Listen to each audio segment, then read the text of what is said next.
അറിഞ്ഞോ കാര്യങ്ങള്? സ്വർണ്ണ ചെല്ലം നിറച്ചേ സ്വർണ്ണമാണ് മഞ്ജു വന്നിട്ട് പോയപ്പോഴേ കണ്ണന് മഹാലക്ഷ്മിയും കൂടെ കൊടുത്തു വിട്ടത്. എന്ത് കൊടുത്തിട്ട് എന്ത് കാര്യം? അവളുടെ വയറ്റിലുള്ള കുഞ്ഞെ പുറം ലോകം കാണാതെ ഉടനെ അങ്ങ് പോവും. ഇതുവരെ കുഴപ്പമൊന്നുമില്ലെന്നാ ദുർഗ പറഞ്ഞത്. പെട്ടെന്ന് കുഴപ്പമൊന്നും ഉണ്ടാവില്ല. ദേ, ഇനിയാണ് എല്ലാം കുഴഞ്ഞും മറിയാൻ പോകുന്നത്. എടാ മേഘ, മഹാലക്ഷ്മിക്ക് എന്തെങ്കിലും സംഭവിക്കുമെന്ന് പറഞ്ഞ് പാൽപ്പായസത്തിൽ വിഷം കലർത്തി കൊടുത്തു.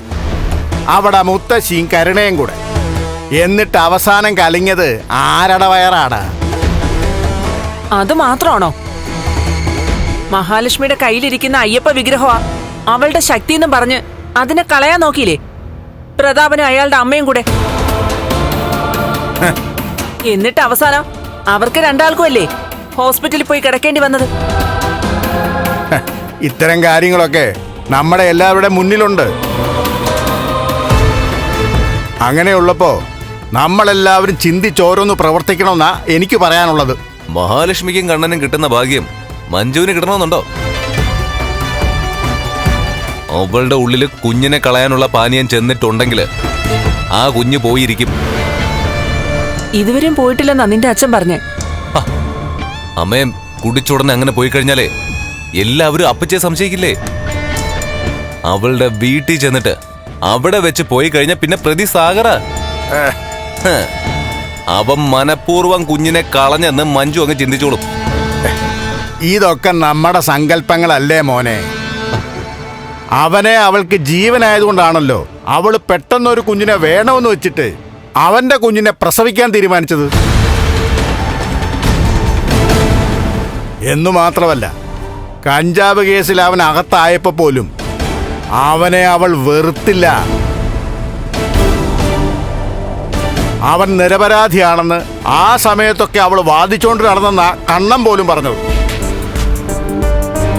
എന്ന് വെച്ചാ നീ ഇപ്പോ അവളുടെ മനസ്സിന്റെ ഒരു കോണിൽ പോലുമില്ല.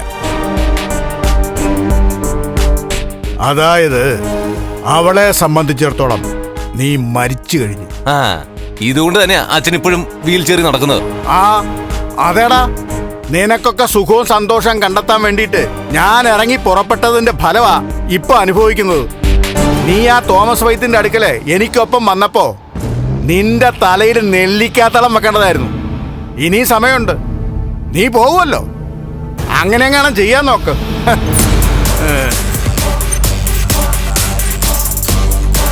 അച്ഛനായി പോയി. അല്ലെങ്കിൽ കൊന്നേനല്ലേ? ചിലപ്പോ ഞാൻ അതും ചെയ്തേനെ.